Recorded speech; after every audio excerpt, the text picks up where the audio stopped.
Prends tout le... Voilà, comme tu dis, pour marcher, c'est difficile. Prends tout le temps que tu peux.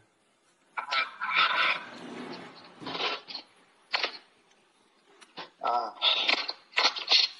Et de quoi quel Ézéchiel 20.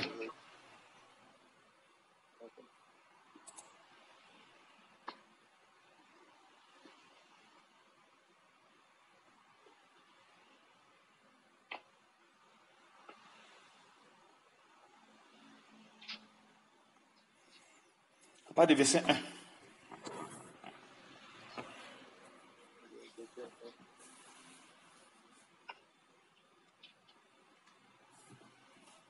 Ézéchiel 20 n'a pas de verset 1.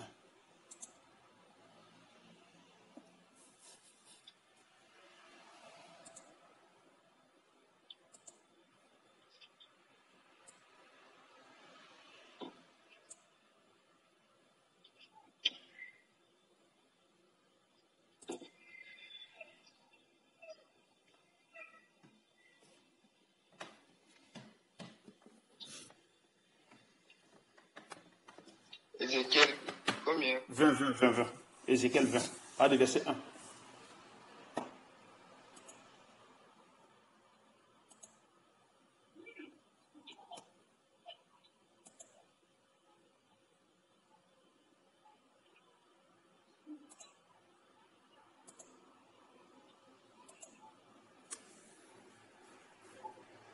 Et à partir du verset 1. 20. Ah, pas, non, verset 1. Pas de verset 1. Le verset 10. Donc je dis, Oui, vas-y. la 7e année, le 10e jour du 5e mois, quelques-uns des anciens d'Israël vinrent pour consulter l'Éternel et s'assit devant moi. Et la parole de l'Éternel me fut adressée en ces mots. Fils de l'homme, parle aux anciens d'Israël et dis-leur, ainsi parle le Seigneur, l'Éternel. Est-ce que pour me consulter, est-ce pour me consulter que vous êtes venus? Je suis vivant. Je ne me laisserai pas consulter par vous, dit le Seigneur, l'Éternel.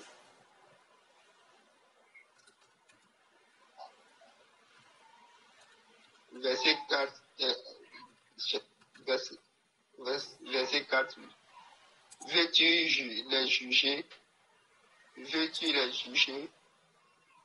Fils de l'homme, faites-leur connaître les abominations de leur père. Verset 5.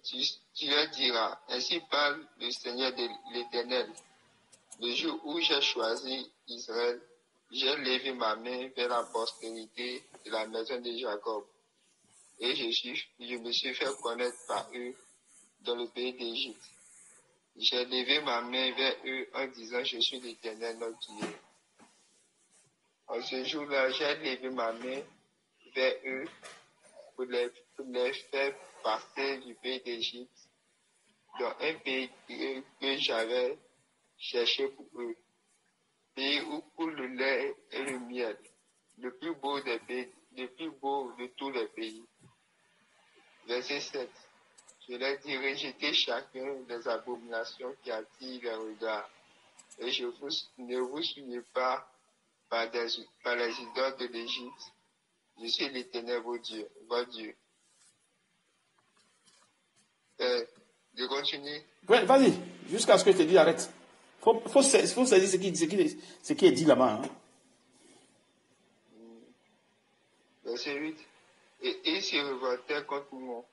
Il ne voulut pas m'écouter. Aucun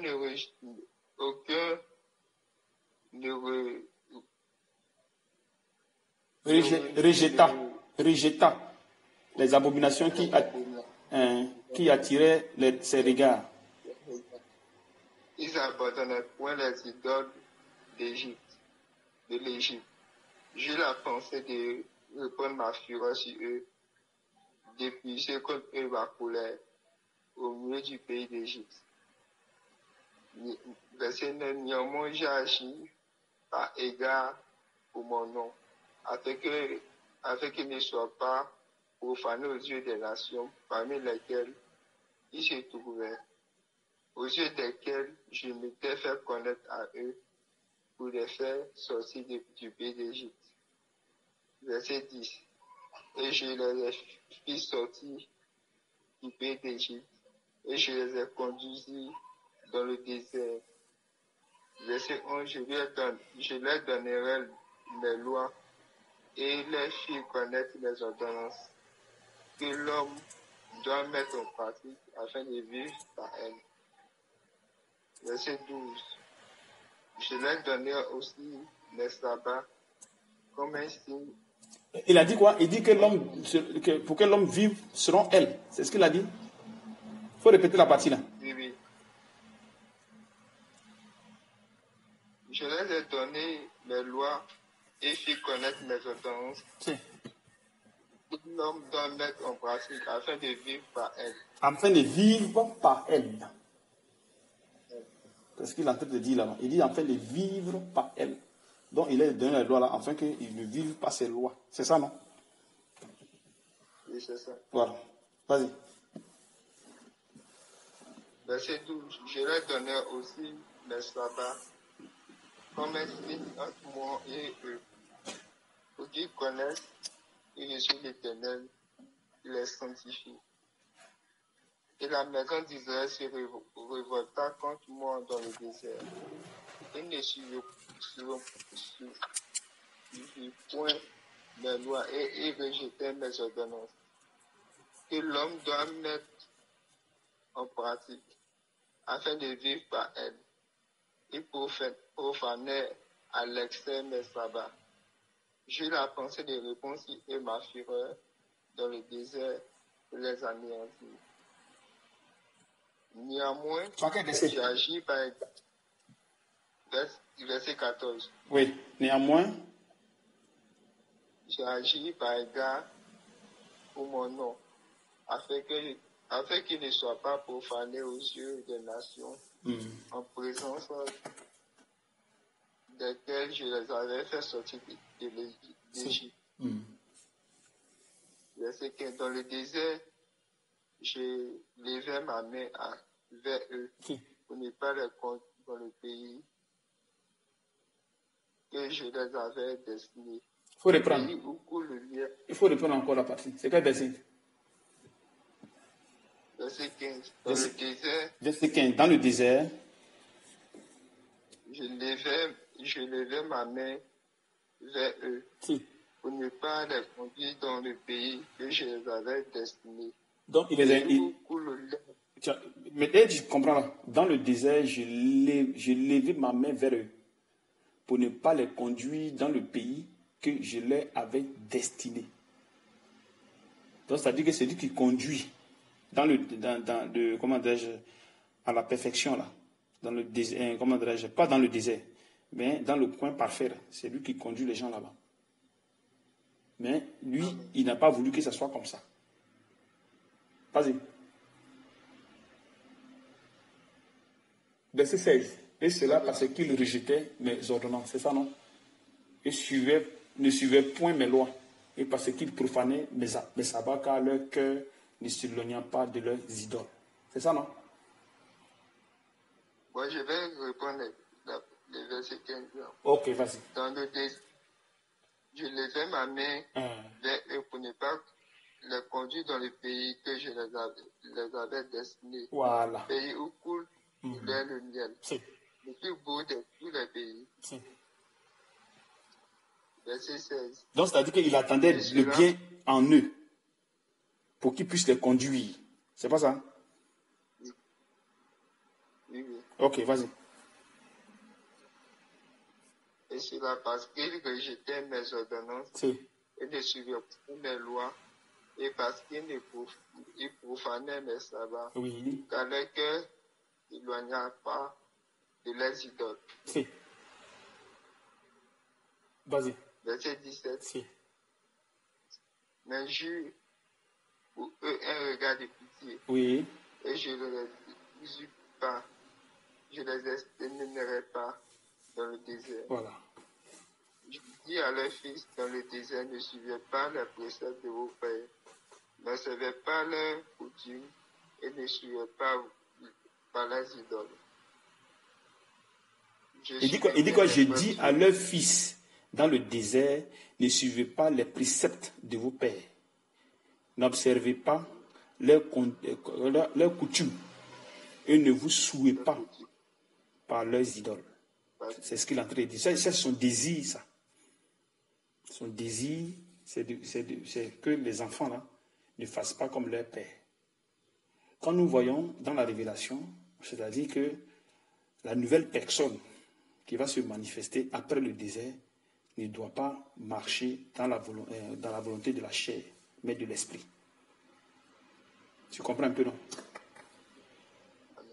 Parce que l'autre côté, la chair, elle ne peut pas. Bien vrai que Dieu a dit à la chair de marcher selon lui ses préceptes. Tu vois, non? Donc Dieu a interdit la chair même d'y accéder. Parce que la chair n'avait pas le pouvoir d'y marcher pour arriver jusqu'à la perfection. Tu comprends un peu? Mais néanmoins, il a dit à cette chair-là de le faire. Vas-y. Verset combien? Verset 19.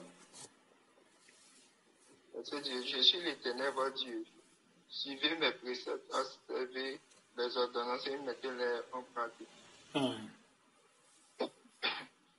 Excuse-moi. Verset 20. Sanctifiez mes sabbats et qu'ils soient entre moi et vous un signe auquel on connaisse que je suis l'Éternel, votre Dieu. Oui. Et les fils se révoltaient contre moi. Voilà. Ils ne suivaient point mes préceptes. Ils ne savaient point, n'exécutaient point mes ordonnances. Que l'homme doit mettre en pratique afin de vivre par elle. Ils profanaient les sabbats. J'ai eu la pensée de répondre sur eux ma fureur, d'épuiser contre eux ma colère dans le désert. Néanmoins, j'ai retiré ma main et j'ai agi par égard pour mon nom, afin qu'il ne soit pas profané aux yeux des nations, en présence desquelles je les avais fait sortir d'Égypte. Verset 23, dans le désert, je levai encore ma main sur eux pour les disperser parmi les nations et les répandre dans divers pays, parce qu'ils ne se mit pas en pratique, parce qu'ils ne mit pas en pratique mes ordonnances, parce qu'ils rejetaient mes préceptes, profanaient mes sabbats et tournaient les idoles de leurs pères. Verset 25. Je donnais aussi des préceptes qui n'étaient pas bons et des ordonnances par lesquelles ils ne pouvaient pas vivre. Tu as compris ça? Mais c'est à saisir ce qu'il a dit. Il faut reprendre encore le verset. Je les ai donné aussi des préceptes verset qui 25. n'étaient pas bons. Voilà, les préceptes qui n'étaient pas bons. Et des ordonnances par lesquelles il ne pouvait vivre. Voilà, il ne pouvait vivre. Donc, il est dans les préceptes des ordonnances par lesquelles il ne pouvait vivre. Donc, Dieu demandait d'abord quelque chose et en même temps son contraire. Pourtant, comme dit Dieu, il est parfait. Voilà pourquoi je t'ai posé la question. Quand Dieu vient vers les enfants d'Israël, est-ce que lui, dans sa conception, sa pensée, est-ce que c'était le fait que les enfants d'Israël devaient marcher selon la volonté de Dieu? Quand il vient vers Dieu, faites ça, ceci, faites ceci. Est-ce que c'était lui sa pensée? Est-ce que c'était la pensée que les enfants d'Israël devaient marcher dans sa volonté? Pourtant il disait à ses enfants, ne marchez pas comme vos pères qui ont rejeté mes ordonnances, mes préceptes, mes sabbats. Ils profanaient. Parce qu'en eux se trouvaient les désirs de l'Égypte qui manifestaient encore. Amen. Mais c'est lui, c'était son désir. Non, c'était pas son désir au fond. Comment c'était pas ton désir? Son désir, c'était quoi alors? Mon son désir, c'était de montrer les capacités de l'homme Amen. à respecter. Ça veut dire que, alors, lisons Ecclésiaste 7. Ecclésiaste.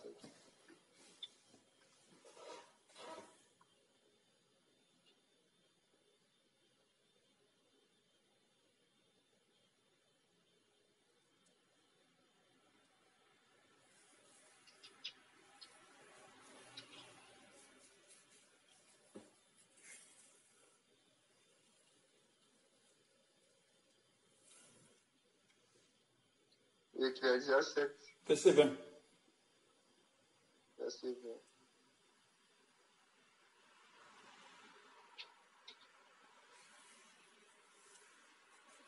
Non, il n'y a sur la terre point d'homme juste qui fasse le bien et qui ne perd jamais. Ok. Bon, maintenant, qu'est-ce que Dieu cherchait maintenant dans ces personnes-là? Pourtant, lui-même, il sait que l'homme est né dans l'iniquité, construit dans le péché. Mais quel bien maintenant il cherchait dans ces personnes-là? Quel est ce bien que Dieu cherchait dans ces personnes? Lisons Romains 3, verset 10. Ou bien à part de verset 9. Oui.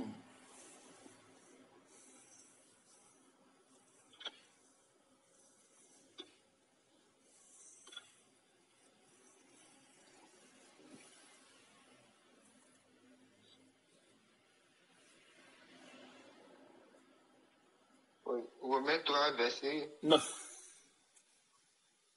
9. Quoi donc? Sommes-nous plus excellents? Nullement. Car nous avons déjà prouvé que tous, juifs et grecs, sont tous sous l'empire du péché. Oui. Selon qu'il est écrit, il n'y a point de juste. Il dit que sous l'empire du péché. C'est ça, non? Oui. Voilà, sur l'empire du péché.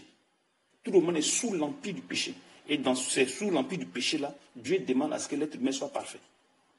Pourtant, qu'on dit que Dieu, c'est juste. Vas-y. Nul n'est intelligent, Oui. nul ne cherche Dieu. Oui. Tous sont égarés, tous sont pervertis. Si. Il n'y en a aucun qui fasse le bien, pas même un seul. Pas même un seul. Tu comprends. Mais c'est ce même Dieu encore qui vient, qui dit non, vous devez faire le bien. Et si vous ne faites pas le bien, je vais vous frapper. Et vous les avez même tués. Donc il a donné les préceptes qui n'étaient pas bons, par lesquels il ne pouvait pas vivre. Donc Dieu, ce qu'il vous donne là, ce n'est pas parce que vous allez être sauvé par ces choses. Non, non, ce n'est pas ça. Est-ce que tu suis? Parce qu'il est le même, hein, il ne change pas. Les salutations, toutes ces choses-là, ce n'est pas ça qui va vous sauver. Ce n'est pas ça qui va vous donner la perfection. Parce que s'il vous donne, est-ce que vous allez terminer? Est-ce que vous allez... Parce que Jésus a dit persévérer jusqu'à la fin. Mais est-ce qu'un être humain peut persévérer dans les choses de Dieu? Non, non. Tu dis? Il dit non, non. Voilà. Un être humain ne peut pas. Voilà. Donc Dieu vous donne des choses impossibles. C'est ce que j'avais dit ça. Donc quand il dit que il y a certaines choses que tu fais que tu n'arrives pas à faire, ça veut dire que fais ce que tu peux et demande pardon à Dieu. Parce que Dieu ne vient pas vers vous pour que vous puissiez faire le bien. Il a même dit à ma femme ici que si tu ne fais pas attention, tu ne pourras pas aller à la perfection. Elle a commencé à pleurer. C'est ce que Dieu aime. Mais Dieu n'aime pas les rebelles. Il n'aime pas les rebelles. Mais il aime les personnes qui pleurent quand ils ne peuvent pas faire quelque chose. Parce qu'il a dit, qu'est-ce qu'il a dit? Il dit, revenez à moi. Pas des pleurs, pas des supplications, pas des gênes. Donc il faut que cette parole-là prenne vie en vous. Ce n'est pas des pleurs que vous allez recevoir le revêtement de Christ. Parce que Christ lui-même, il a pleuré. Il a crié, pleuré, pleuré, pleuré, gémissait. Donc ce que tu vis là, tu es en train d'accomplir la parole. C'est pour cette raison qu'on ne court pas pour aller se faire soigner. On ne court pas à l'hôpital pour dire ceci, c'est cela. Non, c'est des choses qui doivent vous arriver. Voilà pourquoi j'ai dit, si vous êtes ici, qui vous gênez, vous n'avez pas de problème. C'est qu'il y a quelque chose qui ne va pas. Vous devez avoir ces problèmes.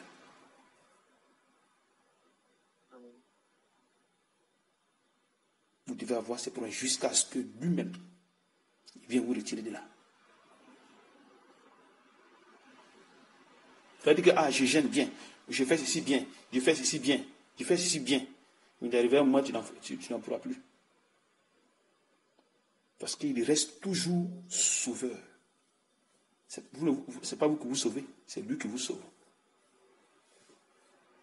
C'est pour cette raison, certains péchés, il les maintient. Vous allez prier 1000 fois, ça ne quitte pas. Et c'est lui qui vient les enlever parce que vous êtes dans sa position de père. Tu comprends? Donc ce que tu es en train de vivre avec les pieds qui sont enflés et que tu n'arrives pas à marcher, que tu as tous les problèmes du monde, on te dit viens à l'hôpital, fais ceci. Pourtant que ces gens qui te disent, ce sont les gens qui sont dans la même foi que nous. Mais pourquoi Dieu ne les dit pas? Dieu aussi ne fait pas pareil. Et il les laisse marcher correctement sans problème. Tu comprends? Tu fais ce qu'il dit. Tu es là. Hein? Oui, je suis là. Voilà. Tu comprends tout. Avec le téléphone qui est bloqué, le téléphone qui ne marche pas, ceci, c'est cela, restez seulement tranquille. Comme le téléphone de ma fille Emma, là, c'est Dieu qui l'a acheté. Mais Dieu, en achetant ce téléphone, il ne sait pas que ça allait déranger. Lui, il ne savait pas. Hein? Si, je savais. Mais pourquoi l'a acheté? Pourquoi il a dit, prends ça? Pourquoi il n'a pas voulu qu'on achète neuf? Il a voulu qu'on achète occasion. Pourquoi il a voulu qu'on achète un téléphone occasion?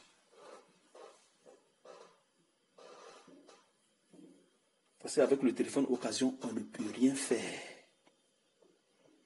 Avec la chair, on ne peut rien faire. Et la chair te maintient afin que Dieu puisse te sauver. Aujourd'hui, elle ne peut pas se connecter. Elle a oublié de demander aux gens. Les gens qui sont près d'elle. Pourtant, tout le monde dit, mais tu es dans une belle maison, tu es ceci, c'est cela. Mais Dieu la pousse à demander aux gens. Est-ce que je peux prendre ton téléphone pour me connecter? Les gens la regardent. Les gens regardent sa maison. Mais toi, tu n'as pas l'argent pour payer le téléphone. C'est ça, là, Dieu aime. Afin que l'orgueil qui en est la quitte. Donc, si toi, tu te lèves pour dire, non, je vais t'acheter le téléphone, je vais acheter le téléphone, tu as un problème. Et à un moment, c'était sa pensée. Non, le téléphone, je ne t'achète pas le téléphone. L'argent, là, même si tu amènes n'importe quelle somme d'argent, ne prends jamais cela pour acheter le téléphone. Garde le téléphone que tu as. Parce que Dieu, là, il ne fait rien pour rien. Quand il fait quelque chose, il a une raison. Quand le téléphone, là, il t'emmerde, là, que tu n'arrives pas à te connecter, là, reste tranquille. Fais ce que tu peux. Il faut seulement que tu aies la volonté, comme je vous l'ai dit. Comme Paul a dit, j'ai la volonté, je n'ai pas la capacité. Je n'ai pas le pouvoir, c'est ça. Même si tu ne te connectes pas, il y a une raison pour laquelle tu ne te connectes pas. Dieu ne te condamnera jamais. Il te dira, pourquoi tu ne te connectes pas? C'est pour ça que je vous ai dit, si vous ne faites pas quelque chose, excusez-vous. Là, le Seigneur sait que ce n'est pas de votre force, mais ce n'est pas de votre capacité. Vous n'avez pas fait cela. Mais c'est quand vous faites le contraire qu'il hérite. Quand vous faites les choses avec la ruse qu'il hérite, avec le mensonge qu'il hérite. Et quand c'est comme ça, vos problèmes perdurent. Et quand ça perdure, là, ne dites pas que vous êtes en train de vous transformer. Non, non, non. Ce sont des problèmes que vous cherchez. C'est-à-dire que vous vivez vous-même vos problèmes, vous vivez vous-même vos mensonges. Tu comprends? Donc, dans la position où tu es, fais ce que tu peux. Selon la volonté de Dieu dans ton cœur. Dieu, Seigneur, te donne la force de faire ce que tu peux faire. Le reste, tu ne le fais pas, tu demandes pardon. Ne tarde pas à demander pardon. Demande pardon. En fait que l'orgueil qui est en toi, parce que l'être humain est né avec l'orgueil. Son ange qu'il a désobéi, c'est à cause de l'orgueil qu'il a désobéi. Parce qu'il voulait s'égarer à lui. Donc quand le péché est entré, l'orgueil est entré. Et c'est cet orgueil qui nous crée des problèmes aujourd'hui. Et nous savons que dans la Genèse, quand l'homme a péché, Dieu a revêtu l'homme de peau d'animal. Et le peau d'animal, comme on avait dit autrefois, c'était les biens, comment dirais-je, les bonnes œuvres. Voilà, les bonnes œuvres. Donc, il voyait maintenant l'homme comme une personne qui n'avait jamais péché. Les enfants d'Israël. Comment dirais-je, Adam et Ève. Donc, c'est-à-dire que l'homme devait revenir à lui par des bonnes œuvres. Mais c'est lui qui devait manifester ses bonnes œuvres dans ces personnes. Ce n'est pas Adam qui a tué l'animal, c'est Dieu qui a tué l'animal et il a versé le sang. Et le sang signifie l'alliance. Donc Dieu devait respecter forcément les bonnes œuvres qu'il devait communiquer à l'homme afin que l'homme soit parfait. Il est le même, il ne change pas. Donc ce sont les bonnes œuvres-là que vous allez manifester en vous. Mais ces œuvres-là ne viendront pas de vous, ça viendrait de lui. Donc si vous dites faites ça, vous le faites. Mais ce que vous faites, ce n'est pas ça qui va donner le revêtement. C'est lui qui va donner le revêtement. Parce que vous ne vous en sortirez pas. Il va donner les préceptes, mais vous n'allez pas vous en sortir. Vous n'allez pas vivre avec. Vous ne pouvez pas. Parce que tout ce qu'on vous donne là, si on veut mettre à pratique, ça ne marche pas. Voilà pourquoi il a dit restez auprès de ceux qui sont faibles.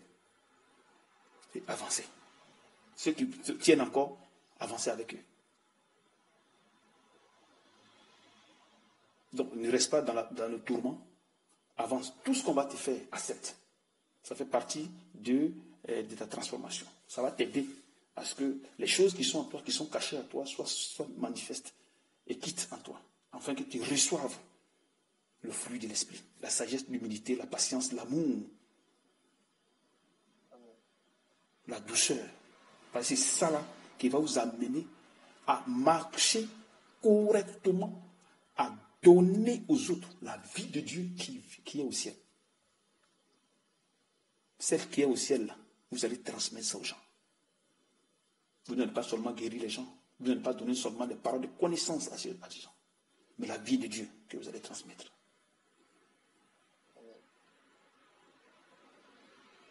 C'est la raison pour laquelle vous souffrez.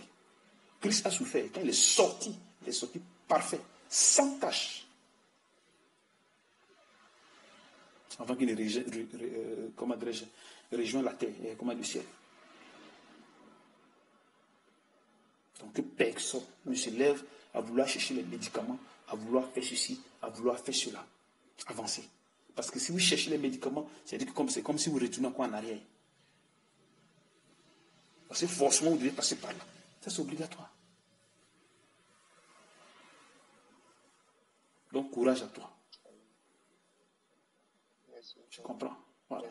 Courage à toi. Avance. Fais ce que tu peux devant le Seigneur. Pleure devant lui et avance.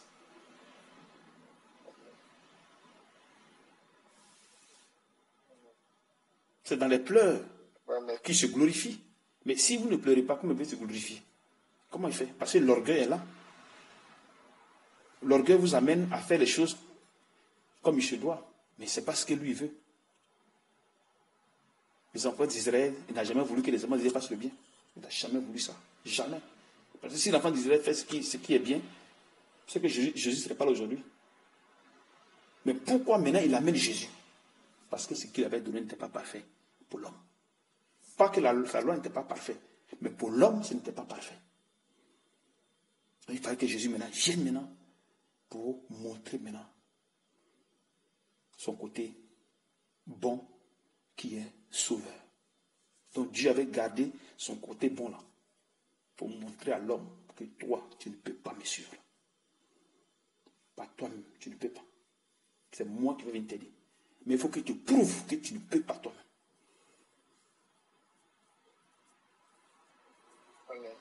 Tu suis ce qu'il dit? Oui, je suis. Courage à toi. Courage.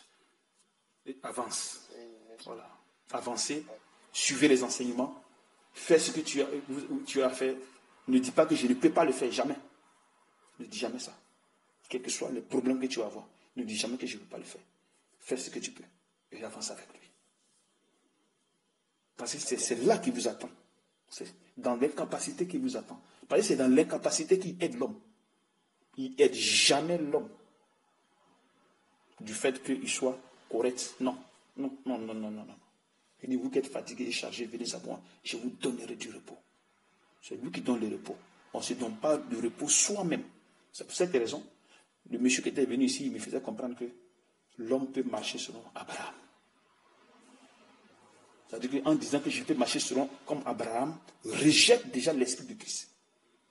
D'autant que l'esprit de Christ, c'est l'esprit de la perfection. Tu as cru. Il faut que tu sois parfait. Comme Éphésiens 4 le dit, il va pas du verset 11, pour le perfectionnement des saints. Il a établi des serviteurs. Pour le perfectionnement. Donc ça veut dire que tu crois mais tu n'es pas parfait. Il faut que la perfection prenne vie en toi. Il te déclare parfait, mais tu n'es pas parfait. Dans ton comportement, tu n'es pas parfait. Et cette perfection ne vient pas de vous, ça vient de lui. C'est celui qui donne les bonnes œuvres. Donc le bien que Dieu cherchait dans l'être humain, ce n'était pas le bien de la chair, mais de l'esprit. Et pourtant que dans l'Ancien Testament, les gens ne recevaient pas l'Esprit de Dieu. Le baptême dans le Saint-Esprit n'existait pas. Son esprit était sur ses serviteurs. Ceux qui pouvaient le servir. Voilà, son esprit était sûr. Mais il ne recevait pas le baptême dans le Saint-Esprit. C'est dans la nouvelle alliance que ça s'est manifesté. Parce que ces gens qui étaient des peuples sont transformés maintenant comme des serviteurs. Comme, tu vois, comme des serviteurs. Donc, ils sont maintenant dans l'obligation maintenant de recevoir l'Esprit. Parce que sur eux se trouvait l'Esprit de Dieu. Et c'est cet Esprit-là qui leur disait, faites ça, faites ça, faites ça, faites ça, faites ça, faites ça, faites ça. Voilà pourquoi il vous déclare tous sacrificateurs. Tous. Un royaume de sacrificateurs. Parce que vous êtes tous à son service. Chacun sa part, chacun son don. Mais, pour manifester ces dons, ce bien qui n'est pas dans l'homme, il faut passer par la souffrance de Christ.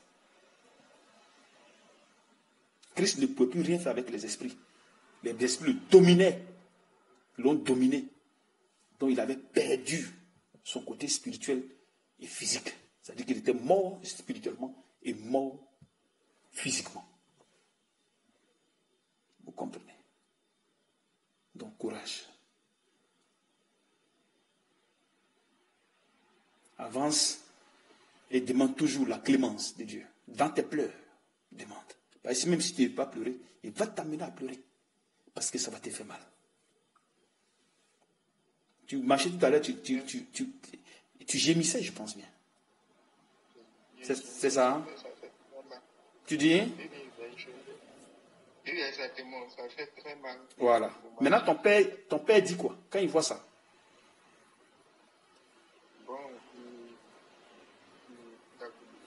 Il ne t'entend pas bien. Ou bien il y a des gens là-bas qui t'empêchent de parler. Non, en fait, bon, il y a un peu de point de pour parler là.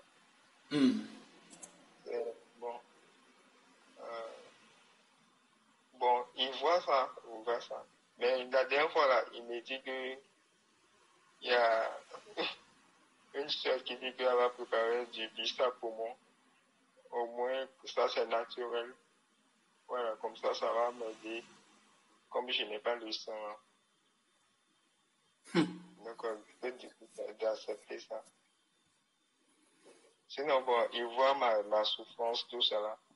Bon, il essaie de m'aider dans certaines choses. Amen. Si c'est pour faire certaines choses de la maison que je dois fermer, il essaie de m'aider. Amen. Ok? Donc, courage à toi, avance. Ok? Mais pour ce qu'il a dit pour la soeur, est-ce que je dois prendre ça? Est-ce que c'est biceps qui donne le sang? Le sang que tu n'as pas là, est-ce que c'est une question de choses? Ça n'a rien à voir. Si tu veux boire, tu bois, mais ne bois pas parce que tu vas avoir le sang. C'est ce que lui dit, mais il ne sait pas les choses. Tu comprends? Et tu sais qu'il fait attention, le biceps est beaucoup sucré, hein, donc il faut éviter de prendre des choses trop sucrées. Hein. Prenez naturel, mais pas des choses sucrées, non. Pour ne pas que ça dommage vos dents, de la santé aussi. Parce que si on demande la santé, à Dieu, on ne peut pas quand même occasionner pour qu'on ait des problèmes de santé. Tu comprends un peu? Voilà. Ce qui t'arrive, il pense que c'est quelque chose de chose. Non, non, c'est spirituel. Sinon, ta soeur ici n'a pas de sang. Hein. Ici, c'est ici. Tout est sexe sexuel. Rien. Mais quand elle fait sortir le truc de ta bouche, quand tu regardes son état, tu es découragé. Tu diras que mais c'est cette personne-là qui est malade qui parle comme ça. Vas-y. Tu disais quoi? Non, je dis, comme je t'ai dit là, même dans le je n'ai presque pas dormi. Oui, mais c'est ça. Mais j'ai crié au Seigneur, que Seigneur aide-moi. Amen. Seigneur aide-moi, aide-moi. C'est ça. Vraiment, c'est pas facile. Souvent, c'est comme ça. Souvent, tellement que la douleur est intense. C'est ça. Vraiment, je vous ai pas déjà dit que ici, votre soeur pleurait de douleur ici. Je vous ai pas dit ça. Je vous ai dit que votre soeur est en train de pleurer de douleur. Pleurer de douleur. Crier à Dieu. Qu'est-ce que j'ai fait? Qu'est-ce que j'ai pu faire pour me retrouver dans cette situation? Je ne veux plus vivre. C'est bon, c'est bon. Après, elle revient à elle-même. Le Seigneur sait que c'est la chair qui se manifeste. Donc, si tu pleures de douleur, glorifie Dieu et avance. C'est ça. Avance. Celui qui n'est pas dans la foi ne peut pas comprendre ces choses. Donc, courage à toi. Merci. Avance, avance. N'ayez pas de découragement. Avance seulement. Parce que c'est un impératif, c'est une obligation que vous devez passer par là. Forcé. Donc, si quelqu'un rejette ça aujourd'hui, ça va toujours l'attendre. À moins que la personne ne soit pas ici. Voilà, c'est autre chose. Mais tant que tu seras ici et que tu évites cela, ça ne marchera jamais.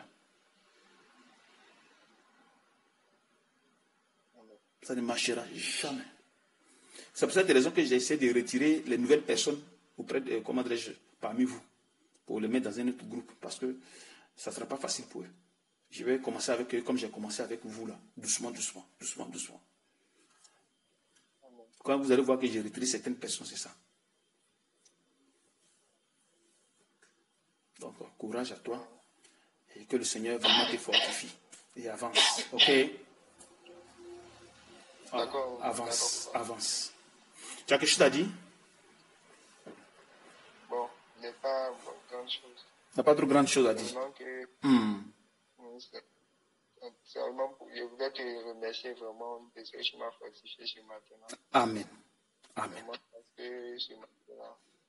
Parce que hier au moins, ça, bon, je ne sais pas quoi, c'est la douleur là, souvent ça diminue. Mais quand je dors comme ça là, vraiment, c'est, même ce matin, c'était tellement intense que même pour me lever même là, il y avait toutes sortes de problèmes. Amen. Courage. Même actuellement, c'est pareil. Amen. Courage. Le Seigneur, il est là. Il voit tout ce qui traverse. Mais il avait dit que ça allait être pire que ça. Il avait dit ça, non? Vous vous rappelez de ça? Que vous avez souffert pour moi. Mais vous allez encore souffrir. C'est ce qu'il avait dit. Donc, courage à toi. Amen. Bonne journée. Porte-toi bien. OK? Merci, Père. Voilà. Maintenant, le mot ciao, ciao, là, ça n'est pas dans la Bible. Donc, pour dire ciao, vous dites shalom. C'est des choses souvent, moi-même, je dis ciao, ciao. Mais me vient à l'esprit de ne plus dire ciao, ciao. Shalom. Shalom. Ciao, ciao, non. Ça ne vient pas de Dieu. Ça vient du monde. Ce qui vient de Dieu, c'est shalom. Ce qui vient de Dieu, c'est shalom. Donc, c'est ce que nous devons dire. Donc, toutes les paroles qui vont nous interdire, que Dieu nous aide, lui-même nous aide à ce que ça nous quitte. C'est des choses, on est habitué. Donc, il nous aide à ce que tout ce qui n'est pas de lui nous quitte, franchement. Et que ces paroles vivent en nous. Shalom et bonne journée sous le contrôle du Saint-Esprit. Amen. Amen. Shalom à toi. Shalom. Et puis, je te dis vraiment merci. Amen. Amen. Amen. Moi, je ne sais pas que le Seigneur me fortifie. Amen. Il va te fortifier. Il est là auprès de toi. Il va te fortifier. Ne t'en fais pas.